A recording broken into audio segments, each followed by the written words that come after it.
পৃথিবীর এমন কোনো দম্পতি নাই যারা তার বাচ্চা সুস্থ এবং স্বাভাবিক হিসাবে না চায়। অর্থাৎ সবাই চায় একটা সুস্থ বাচ্চা হোক সে মেয়ে অথবা ছেলে। আর এটি হচ্ছে মহান সৃষ্টিকর্তার আশীর্বাদ। এর সাথে সাথে আমাদের আসলে কি করণীয়? আমাদের করণীয় স্বাস্থ্যবিধি মেনে চলা এবং আমাদের যেই অভ্যাস, এই অভ্যাসগুলো সুন্দর করা। এবং যখন একটা দম্পতি কনসিভ করবে, অর্থাৎ মা যখন কনসিভ করবে, তার কিছু নিয়ম নীতি মেনে চলতে হবে। অর্থাৎ কনসিভ করার আগেই তার একটা প্রিপারেশন নিতে হবে।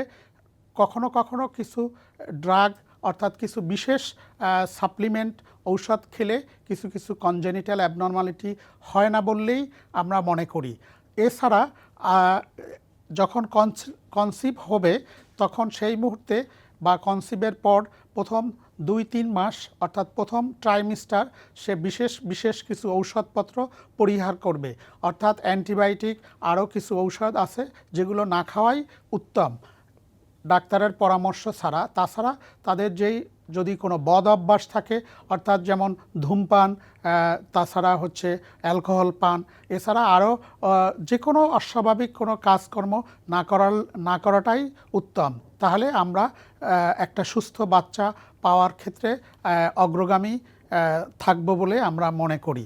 আর এছাড়া হচ্ছে যে প্রতি 3 মাস পর পর যে